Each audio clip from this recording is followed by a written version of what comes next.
आप सुन रहे हैं इन आक्रोशित युवाओं को, और इनके दर्द को भी, इनकी परेशानी को समझना होगा।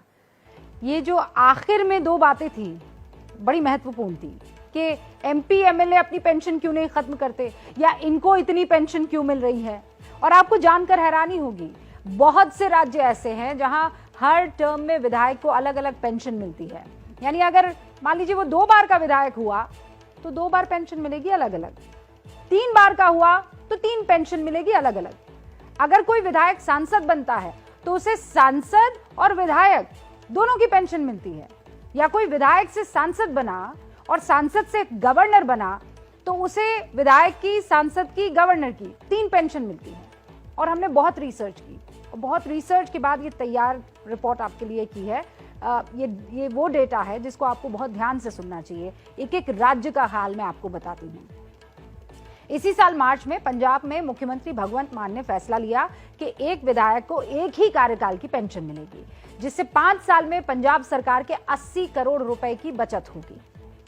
अब इससे पहले क्या होता था पंजाब में, ये भी समझिए, और बहुत दिलचस्प है। पंजाब में नेता जितनी बार विधायक बनता उतनी बार उसे पेंशन मिलती। जैसे पहली बार विधायक बनने पर विधायक को 75,150 रुपए की मासिक पेंशन मिलती। इसके बाद वो जितनी बार भी विधायक बनेगा उसकी पेंशन 50,100 रुपए यानी 51,000 रुपए जुड़ते चले जाएंगे। नहीं, 50,100 रुपए ही जुड़ेंगे। राजेंद्र कौल भट्टल, सरवन सिंह फिल्लौर, लाल सिंह जैसे नेता 6 बार के विधायक बने हैं। उनकी पेंशन पता है आपको, 3.25 लाख रुपए महीने हुआ करती थी। अब जरा ये भी देख लीजिए कि हरियाणा में क्या होता था। यहाँ भी पूर्व विधायकों की खूब मौज है। पूर्व विधायकों की 1 जनवरी 2016 के बाद एक बार का कार्यकाल पूरा करने वाले विधायक को 50,000 रुपए प्रति महीना पेंशन मिलती है। इन 5 सालों के बाद वो जितने भी साल तक आगे विधायक रहेगा उसकी पेंशन में 2,000 रुपए जुड़ते चले जाएंगे।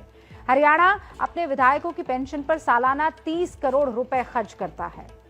अब जरा बिहार का हाल जान लीजिए। यहाँ विधायकों और एमएलसी को कितनी पेंशन मिलती है उस पर नजर डालिए। बिहार में विधायक और एमएलसी को 35,000 रुपए प्रति महीने की पेंशन मिलती है। इसके अलावा हर बार चुने जाने पर हर साल पेंशन में 3,000 रुपए बढ़ जाते हैं। बिहार में 9 बार के विधायक रमई राम की मासिक पेंशन 1,46,000 रुपए है। देश के ज्यादातर राज्यों में विधायक की पेंशन का यही आलम है। विधायक अगर सजा याफ्ता हो, जेल जा चुका हो, या उस पर कोई भी कितना भी बड़ा आरोप क्यों ना हो, उसकी पेंशन में कोई दिक्कत नहीं आएगी। पूर्व सांसदों की पेंशन भी आप जान लीजिए। वैसे सांसदों की पेंशन विधायकों से कम है, यह हैरान करने वाली बात है। पूर्व सांसदों को मिनिमम 25,000 रुपए महीने की पेंशन मिलती है। 5 साल के अतिरिक्त जितने भी समय के लिए वो सांसद बनेंगे, मासिक पेंशन में 2,000 रुपए हर साल बढ़ते जाएंगे। कोई दूसरी पेंशन मिल रही है तो भी सांसद की पेंशन उन्हें मिलती रहेगी। 2018-19 में पूर्व सांसदों को 70.5 करोड़ रुपए की पेंशन मिलती थी। एक और दिलचस्प बात, अगर कोई व्यक्ति एक दिन के लिए भी सांसद या विधायक बन गया तो उसे आजीवन पेंशन मिलती रहेगी। इसीलिए तो ये युवा पूछ रहे हैं कि सरकार इन नेताओं की पेंशन क्यों नहीं रद्द कर देती। आपको यहाँ का बजट तो दिख रहा है, नेतागण का बजट क्यों नहीं